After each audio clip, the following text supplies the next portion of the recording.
CBN Universidade, um programa dos alunos e profissionais de comunicação da Universidade Estadual da Paraíba.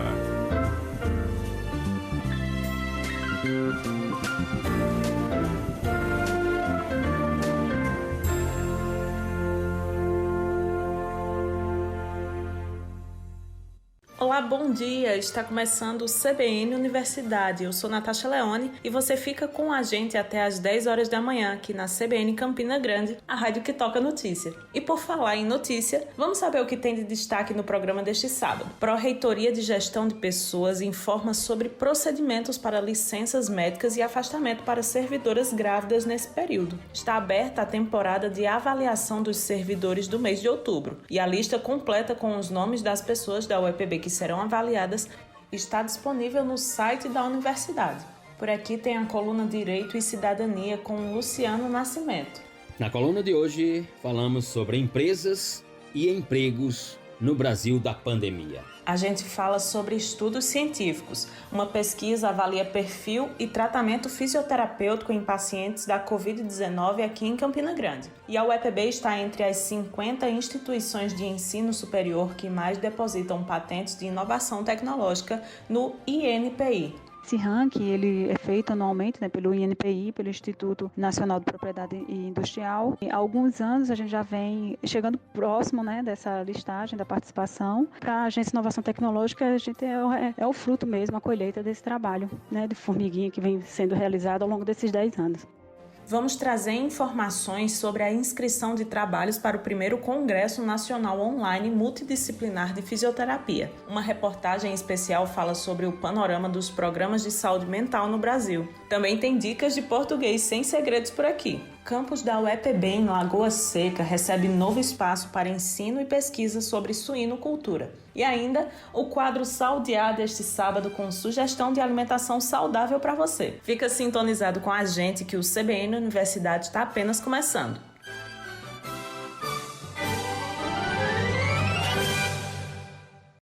E a gente já começa com a informação sobre o processo de avaliação dos servidores técnicos administrativos que devem passar pelo processo de avaliação de desenvolvimento agora em outubro. É um total de 100 técnicos e a lista completa você encontra no site da UEPB. O processo é todo online e o prazo para avaliação é até o dia 31 deste mês. Agora é hora de ouvir o comentário de Luciano Nascimento deste sábado. Direito e Cidadania.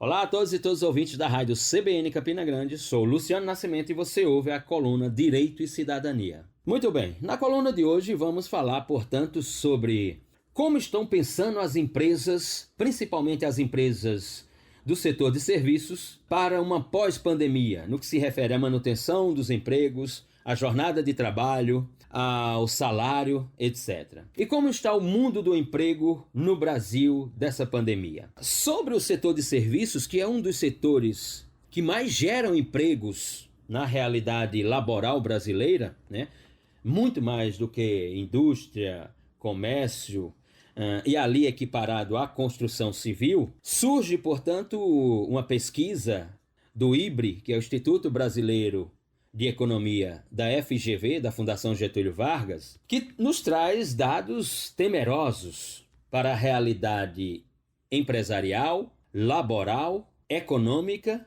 e de finanças no Brasil. Segundo a pesquisa IBRE-FGV, 1 em cada 4 empresas do setor de serviços avalia demitir ou encerrar suas atividades. Essas empresas buscaram auxílios no sentido, auxílios jurídicos, auxílios de renúncia fiscal, auxílios inclusive de créditos, etc. Essas empresas do setor de serviços pautaram pela política de redução de jornada de trabalho e de salários para manter os empregos. 55% dessas empresas conseguiram manter os quadros à luz dessa política de redução de jornada de trabalho, redução salarial e busca de crédito no governo. Mas o setor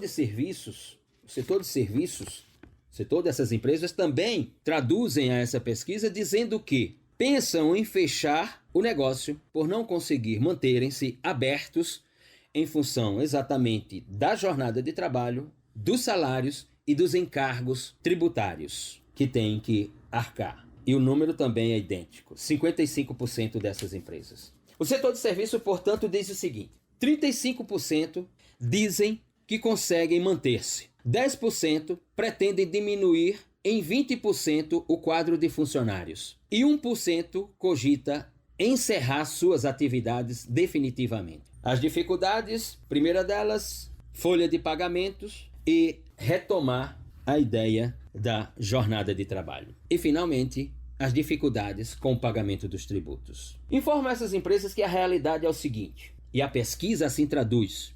A pesquisa vai para uma expansão, digamos assim, e diz: no setor de serviços referentes à alimentação, alojamento e transporte rodoviário, 90% das empresas recorreram aos programas de crédito do governo. Para além de recorrer aos programas de crédito do governo, auxílios financeiros pelo governo, também requereram, à luz de uma regulamentação jurídica, a postergação de tributos em 50% delas. Ora, e essas empresas do setor de serviços referentes à alimentação, alojamento e transporte rodoviário afirmam que, com o fim dos programas do governo, programas de recorrer a crédito, programas de redução de jornada de trabalho, redução salarial, etc., no campo das empresas de alimentação, 39%, no campo do alojamento, 34%, no campo do transporte rodoviário, 37%, pretendem realizar demissões nos próximos meses. Ora, as demissões, portanto, não circunscrevem-se a esses setores: alimentação, alojamento e transporte rodoviário. As demissões, segundo o IBRE, o Instituto Brasileiro de Economia da FGV, da Fundação Getúlio Vargas, chegam aos setores da indústria de alimentos. 5% da indústria de alimentos, envolvendo os hipermercados, tem o plano de demissões. A indústria de bens duráveis planeja demissões da ordem de 31,7%. E as montadoras de veículo pretendem demitir seus funcionários na ordem de 27%. As empresas argumentam no campo dos tributos, e aqui os números são preocupantes, que 42% dessas empresas que utilizaram redução de jornada e salário e recorreram aos tributos, a realidade é periclitante com o fim desses programas do governo. E essas empresas, 36% dessas empresas pretendem, com o fim do programa de recorrência ao crédito, pretendem adiar o pagamento dos tributos inevitavelmente. E desse universo envolvendo setores de serviços, saindo dos setores de serviços para um alargamento com alimentação, alojamento, transporte rodoviário, chegando aos outros setores como indústria de alimentos, indústria de bens duráveis, montadoras, etc., o quadro é o seguinte: 84% afirma que tomarão pagamento em 2020, mas ainda estão planejando aquilo que nós podemos afirmar como um planejamento tributário. Estão planejando de como irão retornar ao pagamento de tributos, 84%. 7% afirmaram categoricamente que só em 2021 voltarão a pagar tributos. E 9% dessas empresas, no cômputo global, precisam de programas de refinanciamento fiscal e tributário ou fecharão as portas. A pesquisa IBRE FGV, na pandemia, para além das questões fiscais, tributárias, jornada de trabalho, redução salarial, a pesquisa IBRE-FGV, na pandemia, mostra que as famílias brasileiras, especificamente ao mundo do emprego, foram atingidas como em nenhum outro momento da realidade laboral no Brasil. 53,5% das famílias se sentem atingidas pela questão do emprego na realidade brasileira. No que se refere ao emprego, foram ouvidas 1.300 famílias. 43,9% afirmaram que ficaram impedidas de trabalhar. 24,9% afirmaram que tiveram a redução salarial e de jornada de trabalho. 14,7% afirmaram que tiveram pelo menos um membro da família com um contrato de trabalho suspenso. E 12,7% afirmaram que pelo menos um membro da família perdeu o emprego. E essa tradução da pesquisa IBRE-FGV, ela é, sem dúvida alguma, identificada em uma outra pesquisa, que é a pesquisa do IBGE, de 2020, a pesquisa do IBGE de julho de 2020, que mostra que, pela primeira vez, mais da metade dos brasileiros não tem emprego. Pela primeira vez, menos da metade da força de trabalho no Brasil está empregada, seja com carteira assinada ou informalmente. E os números são aterrorizantes. Apenas 49,5% das pessoas com idade para trabalhar no Brasil estão ocupadas, formal ou informalmente, diz a pesquisa IBGE PNAD, Pesquisa Nacional de Amostra por Domicílio, o PNAD. E a pesquisa do PNAD, portanto, informa que a desocupação no Brasil, em agosto de 2020, é da ordem de 12,9%. Antes, no primeiro semestre, era de 11,6%. O que significa um contingente de 12 milhões e 700 mil pessoas desempregadas. A ocupação no Brasil teve uma queda de 8,3%. A queda maior que nós tínhamos tido era de 7,8%. Portanto, nós temos 7,8% de ocupados para 7,5% anteriormente no mercado formal. No mercado informal, ou seja, pessoas que trabalham sem a carteira assinada, nós tínhamos 7,8 milhões de pessoas nesse mercado, trabalhando informalmente. O número caiu para 5,8 milhões de pessoas. Nós tivemos, mesmo no mercado informal de trabalho, em que as pessoas se submetem a trabalhar sem carteira assinada, nós tivemos uma redução dos postos de trabalho da ordem de quase 2 milhões de postos de trabalho. O mercado, ou mercado em números, como diz a pesquisa IBGE-PNAD, podem ser traduzidos assim. No início de 2020, nós tínhamos 33.624.000 pessoas trabalhando com carteira assinadas no Brasil. Agora, no segundo semestre, esse número baixou para 31.103.000 com carteira assinada. Uma redução em torno de 2.500.000 pessoas no mercado de trabalho legal. No mercado informal, ou seja, no mercado com os trabalhadores sem carteira assinadas, no primeiro semestre nós tínhamos 11.644.000. Agora nós temos 9.218.000. Uma redução idêntica em torno de 2.400.000 pessoas, mesmo sem carteira assinada, sem trabalho. E no campo dos trabalhadores domésticos, a redução é inacreditável. No primeiro semestre, nós tínhamos em torno de 5 milhões de pessoas no mercado de trabalho doméstico. O número no segundo semestre é de 1.170.000 pessoas. Para concluirmos, portanto, com a pesquisa IBGE-PNAD, o total da força de trabalho ocupada e desocupada no Brasil, que era de 98,646.000 pessoas, 98.646.000 pessoas, sofreu um recuo de 7.406.000 trabalhadores. Ou seja, do primeiro para o segundo semestre, o mercado de trabalho no Brasil, formal e informal, sofreu uma redução, um recuo da ordem de 7.406.000 pessoas. É um drama social pouquíssimo visto na realidade brasileira. Obrigada, professor Luciano, e até o próximo sábado com mais Direito e Cidadania aqui no CBN Universidade. E vamos de pausa? Depois do intervalo, a gente traz uma reportagem sobre o que é destaque na pesquisa científica da UEPB. Desta vez, tem estudos sobre a Covid-19 que está precisando da participação de pessoas já curadas da doença. E a UEPB está entre as 50 instituições que mais depositam patentes de inovação tecnológica. Ainda tem dicas de português sem segredos aqui pra gente, hein? Voltamos em minutos. CBN Universidade, na CBN Campina Grande.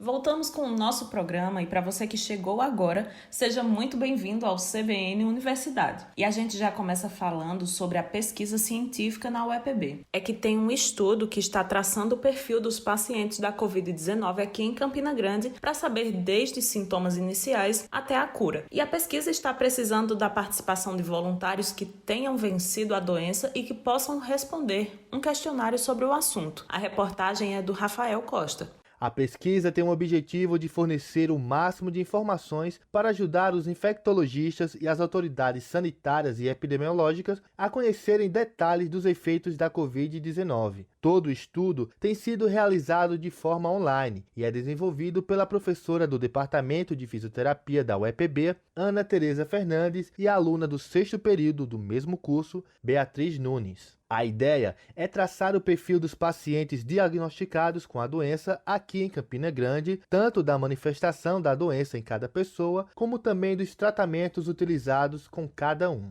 A pesquisa já ouviu 75 pessoas que testaram positivo para o novo coronavírus. Até agora, o sintoma mais relatado foi a dor de cabeça. 84% dos pacientes disseram ter sentido a dor de cabeça. Um outro sintoma muito comum é a perda do olfato. 78,9% disseram perder o sentido e 76% afirmaram que perderam o paladar. E o impressionante é que mais da metade dos avaliados sentem fadiga mesmo depois de ter superado a doença. A pesquisa foi autorizada pelo Comitê de Ética em Pesquisa da UEPB. Ela foi contemplada com a Bolsa PIBIC na cota 2020 e 2021 para seguirem os estudos. O trabalho pretende ainda consultar os pacientes que ficaram internados em hospitais para saber qual o tratamento de fisioterapia recebido durante o internamento e, assim, identificar quais as intervenções mais eficientes e as mais arriscadas. As pessoas que tiveram a Covid-19 e desejam colaborar com a pesquisa devem procurar responder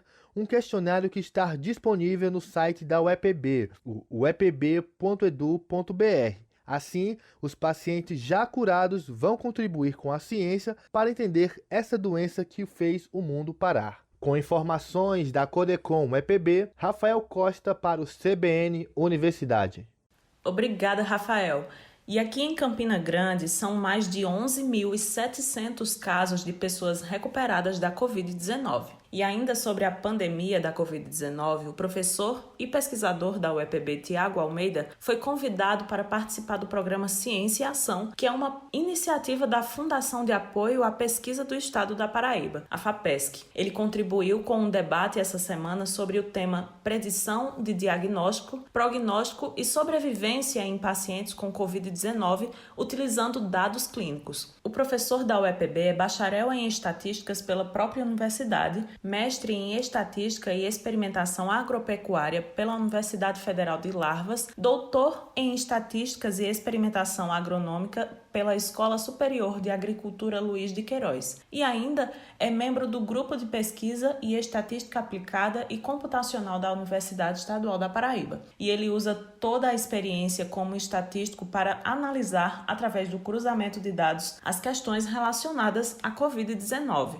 Tem muita pesquisa sendo desenvolvida na UEPB e não é à toa que pela primeira vez a instituição está entre as 50 no ranking que mais investem em tecnologia e inovação do Instituto Nacional de Propriedade Industrial, o INPI. Esse levantamento é feito a partir do número de depósito de patentes e nossa universidade ficou na posição 48 entre as instituições de ensino superior de todo o país. Sobre esse assunto, conversamos com a Simone Lopes, que é diretora da Agência de Inovação Tecnológica da UEPB. Vamos ouvir o que ela disse? Esse ranking ele é feito anualmente, né, pelo INPI, pelo Instituto Nacional de Propriedade Industrial, onde ele faz descreve, né, publica essa lista das 50 principais instituições que contribuem, né, com esse desenvolvimento tecnológico no Brasil. E há alguns anos a gente já vem chegando próximo, né, dessa listagem da participação, e a gente, agora em 2019, a gente conseguiu, né, essa lista referente ao ano de 2019, entrar no ranking e estar participando, né, sendo listada entre as 50 principais instituições que depositam patentes no Brasil.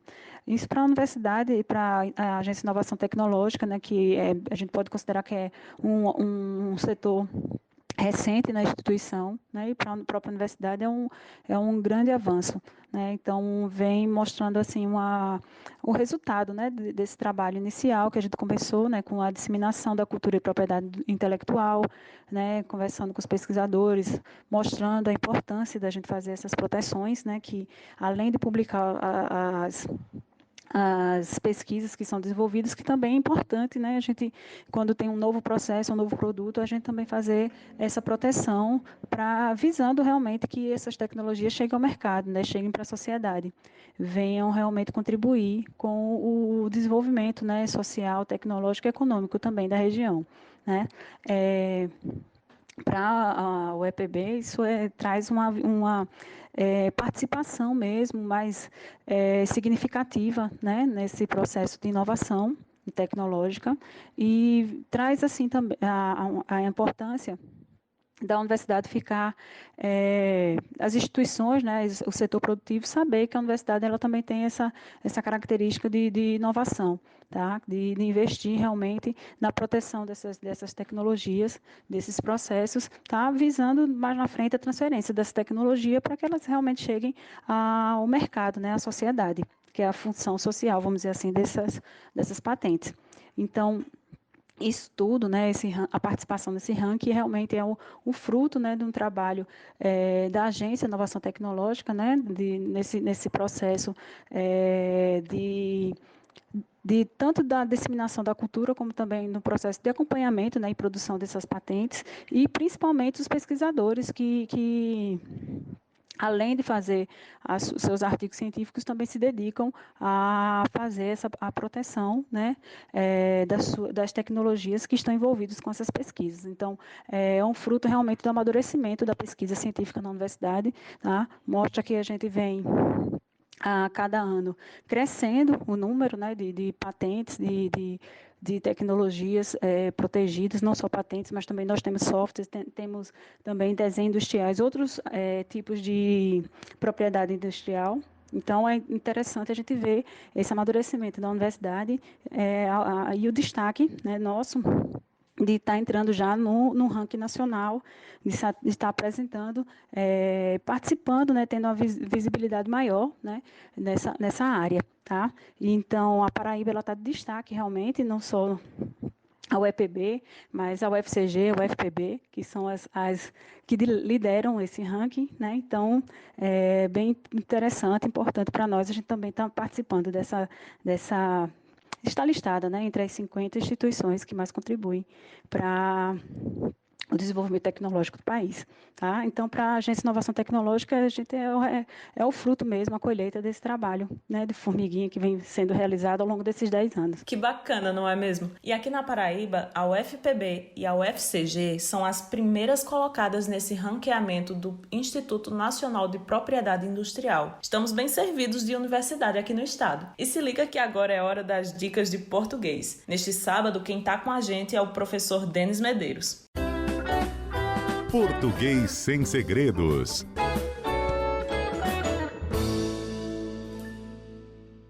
Olá, queridos ouvintes da CBN, tudo bem com vocês? Mais uma vez, para aqueles ouvintes que vão fazer o Enem, que se aproxima, estamos há pouco mais de 3 meses da prova, e que cobra o texto dissertativo argumentativo, com algumas particularidades bem específicas.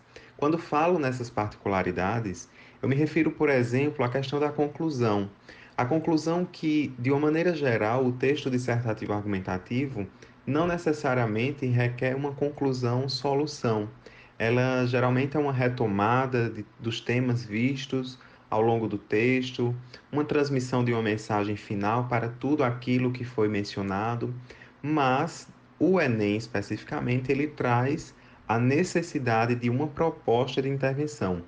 E aí, essa proposta de intervenção, consequentemente, tem e requer elementos para que eu possa alcançar a nota máxima na competência 5, que é o caso.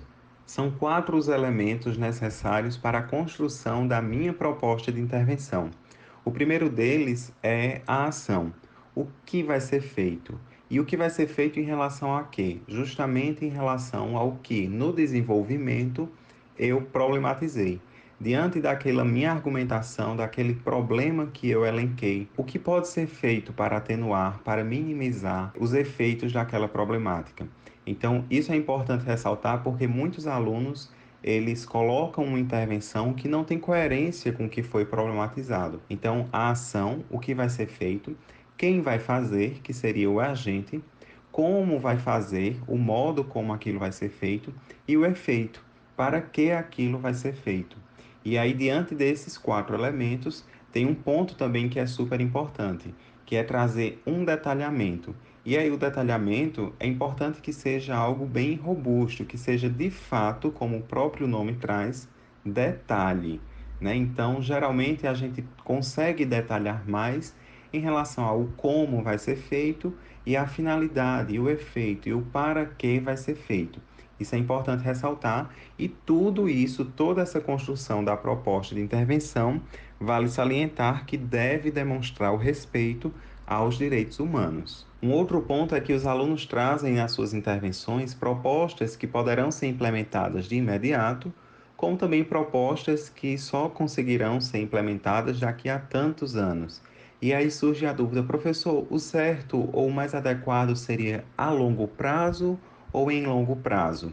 E a gente entende que o mais adequado é em longo prazo. Os gramáticos, eles dizem que basta eu fazer a pergunta em que prazo essa solução poderá ser concretizada.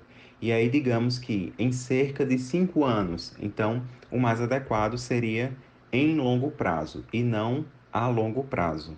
E aí, para finalizar as nossas dicas de hoje, tem uma expressão que eu gosto muito e que escuto as pessoas falando de 2 formas distintas. E aí, professor, é bom fim de semana ou bom final de semana? Bem, para o que geralmente as pessoas de fato querem desejar, no final do expediente da sexta-feira, que quer que o final da sexta-feira, o sábado todo, o domingo todo sejam dias felizes, eu devo desejar um bom fim de semana. Porque quando eu desejo um bom final de semana, ele compreende do final da sexta-feira e o sábado. E o bom fim de semana é o final da sexta-feira, o sábado todo, o domingo todo até as últimas horas do domingo, as primeiras horas da segunda-feira. Então, bom fim de semana a todos, ok, pessoal? Um abraço e vamos em frente. Obrigada, professor Denis, e até a próxima com mais dicas aqui pra gente. É hora de mais uma pausa. No próximo bloco, a gente fala sobre o panorama da saúde mental no Brasil. E ainda neste programa tem dicas de alimentação saudável. Fica sintonizado aqui na 103.5 que o CBN Universidade volta já já. CBN Universidade, na CBN Campina Grande. Estamos de volta com o CBN Universidade deste sábado e a gente já traz agora um material especial sobre o panorama dos programas de saúde mental no Brasil. A reportagem é do Felipe Bolles e foi desenvolvida a partir do programa Educação e Prevenção ao Uso de Álcool, Tabaco e Outras Drogas, do NEAS, o Núcleo de Educação e Atenção em Saúde. Na reportagem, ele conversou com quem já vivenciou a experiência de hospitais psiquiátricos aqui na cidade, a quem chamamos de Sueli, para preservar a identidade, e ainda com uma especialista falando sobre o assunto. Vamos ouvir. Em tempos passados, pessoas com doenças mentais, transtornos e deficiências relacionadas à parte cerebral do corpo foram vítimas dos mais diversos preconceitos e atos desumanos, fato este que infelizmente ainda é comum nos dias atuais. O filósofo francês Michel Foucault aponta na obra História da Loucura que o regimento e a cultura de cada época foram responsáveis depois por um entendimento mutável acerca do conceito de loucura. No Renascimento, o louco é visto como uma pessoa livre e provida de dons sagrados. No período da modernidade, ele, por sua vez, é apontado como um ser sem razão que deve ser confinado. Na contemporaneidade, o conceito de doença mental passa a ser difundido e os tratamentos que até então violavam os direitos humanos vão aos poucos tornando-se mais humanizados. É nesse âmbito que o contexto brasileiro, repleto de regimes manicomiais que violavam as formulações da Declaração Universal dos Direitos Humanos, iniciou, nos anos 1980, uma política de saúde mental que alcançou visibilidade no âmbito nacional e até mesmo internacional. Sendo assim, a Política Nacional de Saúde Mental inicialmente centrou-se na substituição progressiva dos hospitais psiquiátricos por uma rede de serviços comunitários e de centros de atenção psicossocial, ou CAPS, inspirando-se nos modelos que já vinham sendo desenvolvidos em países europeus, os quais, nos dias de hoje, acolhem pessoas com algum transtorno mental e também atendem um público com dependência de álcool e outras drogas. Criada em 2001, a Lei 10.216, também conhecida como Lei Paulo Delgado ou Lei da Reforma Psiquiátrica, garantiu uma série de direitos à pessoa com transtorno mental, dentre os quais acesso aos melhores tratamentos de saúde com uma gama de profissionais, reinserção na família, no trabalho e na comunidade e internação apenas quando os recursos extra-hospitalares se mostrem insuficientes, preservando em todos os quadros os direitos e a dignidade da pessoa com transtornos mentais. A psicóloga Gláucia Justiniano atua há 15 anos em consultórios e CAPs em Campina Grande, Patos e em outras cidades do interior paraibano. Ela aponta o paradigma do cuidado e o paradigma do sofrimento psíquico como meios de se refletir os desafios passados e presentes da política de saúde mental no Brasil. As transformações do sofrimento que ocorrem através da sociedade, das culturas, das ciências ao longo do tempo se diferenciam. E a mais significativa diferença é na narrativa de um sujeito ao longo do seu tempo de vida sobre o seu próprio sofrimento. Pois falar, queixar-se do que sente é diferente de qualquer outra coisa que falamos. É difícil, revelador, dolorido, mas também essencial para o entendimento de si mesmo, para o conhecer-te a ti mesmo, para o cuidado do sofrimento. Ditas essas considerações, quero também apontar que compartilhar as histórias de vida, as pessoas sentem a possibilidade que estas narrativas possam encontrar um lugar de reconhecimento no outro, de um sujeito que sofre, e é que esse sofrimento é único, singular de cada um. Assim que aprendemos a fazer saúde mental na história da Lei 2216 no Brasil. Esse novo cuidado que aprendemos foi construído e revela uma beleza, aquela de transmitir o que há de mais humano nas relações, a empatia. Não permitamos o entorpecimento das políticas de saúde mental no Brasil. Não permitamos o nosso entorpecimento no cuidado de saúde mental. Espero que todos possam pensar sobre essas questões. Agora vamos ouvir os relatos de uma mulher de 50 anos de idade, a quem chamaremos de Sueli, nome fictício sugerido por ela mesma. Sueli estudou até a antiga 4ª série do ensino fundamental. Ela é comunicativa e querida por todos. Sueli possui um diagnóstico de esquizofrenia e se dirige quinzenalmente a um CAPS para tratamento com psiquiatras e outros profissionais. Sueli foi acometida por uma trombose no cérebro aos 15 anos de idade. Naquele tempo, foi levada ao extinto Hospital Psiquiátrico Dr. João Ribeiro, em Campina Grande, Paraíba, onde permaneceu longos 20 anos. Eu não sei o que foi alegria, eu não sei o que foi paz na minha vida, eu não sei o que foi minha saúde. Mas, infelizmente, me levaram para o sanatório, a polícia, né? Me levou para o sanatório com 15 anos de idade. Chegou lá, tiraram minha roupa, me jogaram dentro do isolamento. Porque esse isolamento, só quem ficava era eu. Aí sem colchão, sem lenço, sem nada. E eu dormindo no frio. Eu só saí de lá quando fechou. Depois, resumindo, abri o CAPS. Aí, a primeira que entrou no CAPS foi eu. De tudo em minha amiga de infância antiga, umas morreram envenenadas, outras queimadas, outros carros matou, outros enfocados e outra afogada. E só que tem eu para contar a história. Hoje, eu agradeço a Deus por tudo, porque me tirou da lei, fechou. Tomei choque na cabeça, nesse tempo dava. Era 14 choques, era na segunda e na sexta. Me amarrava, aí dava 2 anestesias no meu braço e ia esperando. Aí tomei o choque, mandou abrir minha boca para botar uma toalha dentro da minha boca para eu não mastigar a língua, porque se eu mastigasse ela era morte fatal. Mas graças a Deus eu socorro. Sueli cuidou de sua mãe até os instantes finais da vida dela em 2015. Hoje, Sueli mora sozinha na casa que antes dividia com a sua progenitora. Nos tempos de seu confinamento, a mulher que sempre encontra motivos para sorrir compôs uma pequena cantiga. Doutor João Ribeiro, tenha compaixão, Senhor, me tire dessa prisão. Obrigada, Felipe Boles. E sobre esse mesmo programa, conversamos com a professora Clésia Pachu, que é coordenadora do Núcleo Especial de Atenção à Saúde da UEPB. Vamos ouvir o que ela disse sobre essa iniciativa.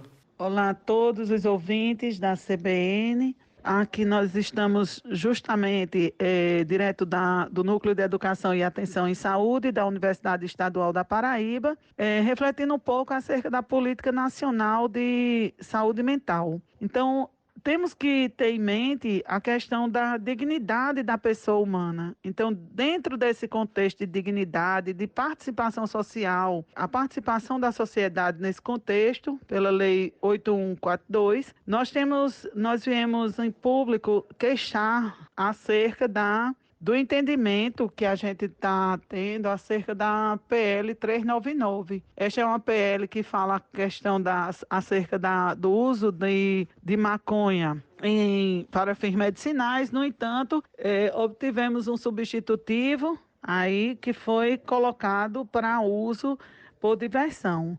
Então, é uma problemática, é uma grande preocupação nossa, até porque o uso contínuo de cannabis sativa leva à esquizofrenia. Então, a gente observa como é que funciona, como reflete na vida das pessoas a ausência de informação, a ausência de conhecimento de si mesmo e a ausência também de conhecimento acerca dos seus direitos. Então, a gente quer justamente dizer à sociedade, mostrar para a sociedade que nós estamos na observação da situação das pessoas com transtornos psicológicos e vamos sim atuar. A Universidade Estadual da Paraíba tem atuado no sentido de humanizar o tratamento a estas pessoas. E a gente fala sobre atividade científica, que estão abertas a partir do próximo dia 15 até o dia 31 de outubro, as inscrições para envios de trabalhos para o primeiro Congresso Nacional Online Multidisciplinar de Fisioterapia. O evento científico será realizado pelo Departamento de Fisioterapia da Universidade Estadual da Paraíba entre os dias 24 e 27 de outubro. O congresso contará com a apresentação de trabalhos, palestras e minicursos. O Comultifísio será o primeiro Congresso Nacional de Fisioterapia e tem como gancho o Dia do Fisioterapeuta, que se comemora em 13 de outubro.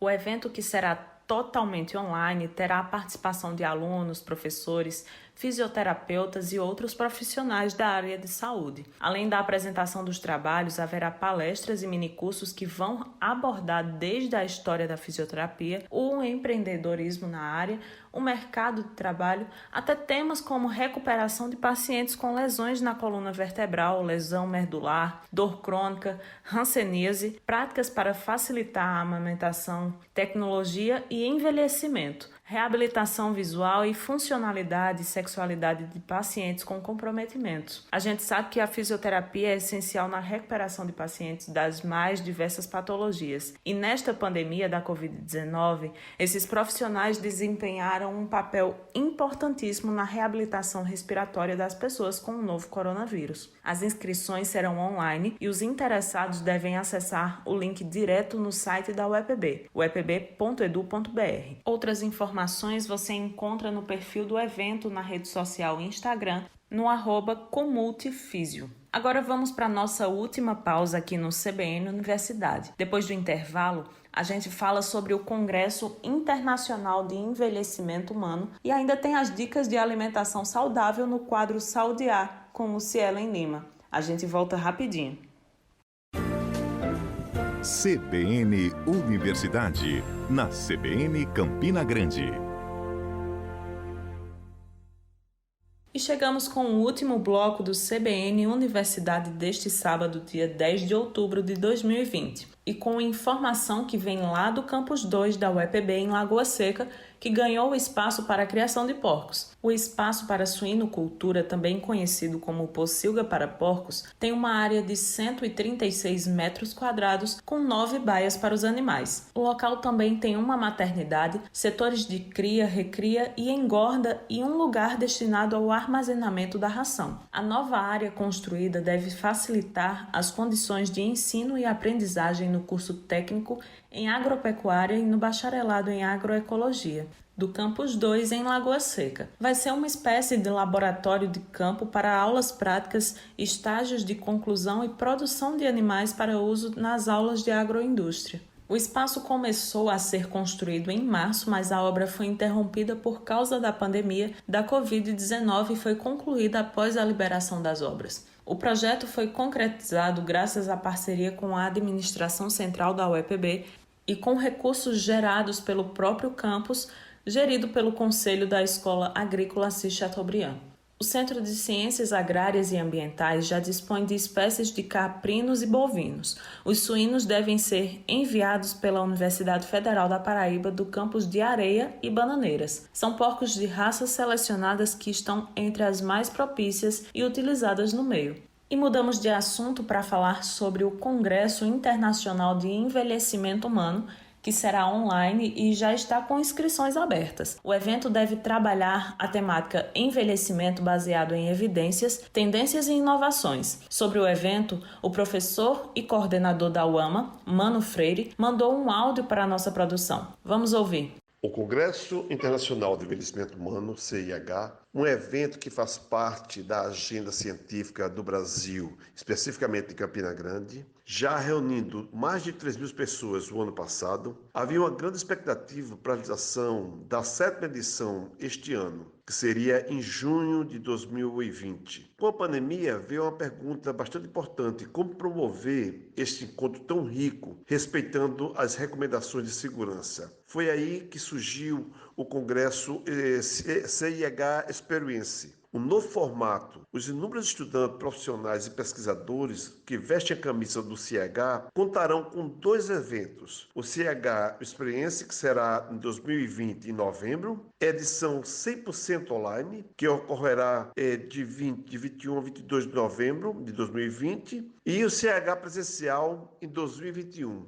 Ambos com a mesma inscrição. Então, fizemos 2 pacotes de evento com uma única inscrição. Para o CIH Experience, mais de 40 convidados de várias regiões do Brasil e do exterior confirmaram participação. E nós teremos, nesse formato, palestras, minicursos, mesas redondas. Então, toda a programação que o CIH presencial tem, nós estamos com o evento online. Confirmaram a participação no programa em cerca de 2.000 participantes se inscreveram para acompanhar os debates que serão transmitidos nos dias 21 e 22 de novembro no site www.cih.com.br, onde também podem ser feitas inscrições e a submissão de trabalho para os anais e e-book. Então, nós estamos com a programação completa, tanto do evento online, que nós vamos ter agora em novembro, e já estamos trabalhando para o evento de 2021.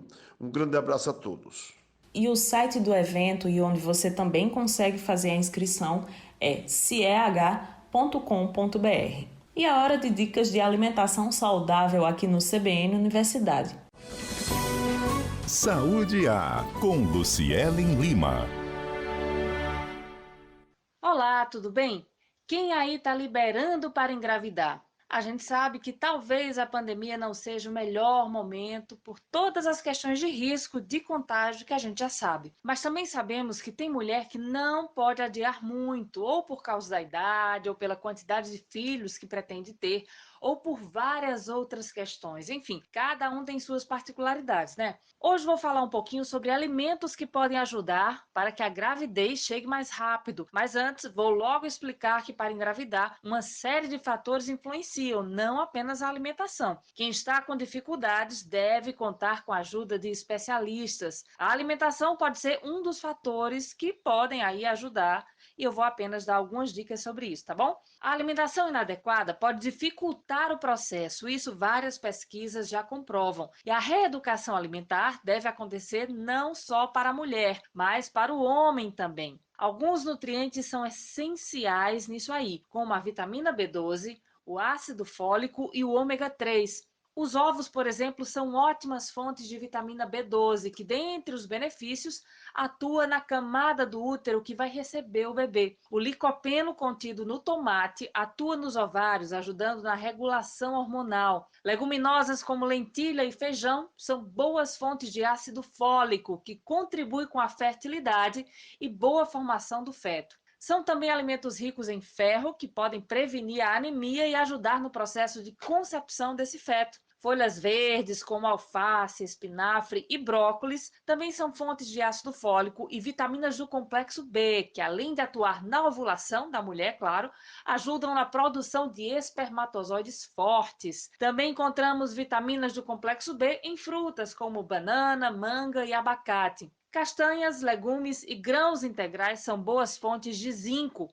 E o ômega 3 pode ser encontrado em peixes, sementes de chia e de linhaça, couve e nozes. Agora, o que evitar na hora de comer? Frituras, margarina, refrigerantes, processados de forma geral, açúcar e não tomar café demais e bebidas alcoólicas também em excesso não dá, tá bom? É bom lembrar que não é um alimento ou outro sozinho que vai fazer um grande milagre na vida de ninguém. Busque ter uma alimentação o mais saudável possível e pratique exercícios físicos de preferência. Vale a pena se dedicar, porque ter um filho é um grande projeto na vida e eu acho que é o maior de todos. Lembrar também de tomar bastante água e reduzir o estresse e a ansiedade. É isso aí, um grande abraço e até a próxima. Obrigada, Lucielen, e até o próximo Saúde A. E uma outra informação que vem da Pró-Reitoria de Gestão de Pessoas é em relação aos procedimentos de licença médica e pedido de afastamento de servidoras que estejam gestantes. A determinação é que os servidores com atestado precisam enviar toda a documentação necessária para a emissão do parecer médico por e-mail para a perícia médica do Estado. Depois é necessário apresentar para o setor de acompanhamento funcional da UEPB, através do endereço afuepb@gmail.com. o atestado médico e o e-mail encaminhado à Junta Médica do Estado. No caso das gestantes, a licença maternidade deve ser concedida de imediato, a partir do momento da descoberta da gravidez, ou seja, toda servidora grávida, independente do mês de gestação ou do vínculo, seja efetiva ou prestadora, deve solicitar junto à Perícia Médica do Estado da Paraíba o afastamento total das atividades, que será concedido na forma de licença médica. Essas determinações são em função do momento de pandemia vivenciado, que alterou a rotina de funcionamento de todas as instituições. Para mais informações, o e-mail do setor de acompanhamento funcional da Progep UEPB é o afuepb@gmail.com. E o CBN Universidade deste sábado chega ao fim. Esse programa que é uma parceria entre a Universidade Estadual da Paraíba e a Rádio CBN Campina Grande. A apresentação foi por minha conta, Natasha Leone. A produção é de alunos de jornalismo da UEPB e de educomunicação pela UFCG que fazem estágio na Codecom da Universidade Estadual da Paraíba. A direção é de Hipólito Lucena. Edição e finalização de Apolo Ricarte e Isis Coelho. Se você perdeu algum trechinho do nosso programa a partir do meio-dia, ele já vai estar disponível no canal Rede UEPB no YouTube para você ouvir na hora que puder. A gente volta sábado que vem com mais informação para você, ouvinte da Rádio que Toca Notícia. Um bom domingo e uma semana abençoada. Tchau! CBN Universidade, na CBN Campina Grande.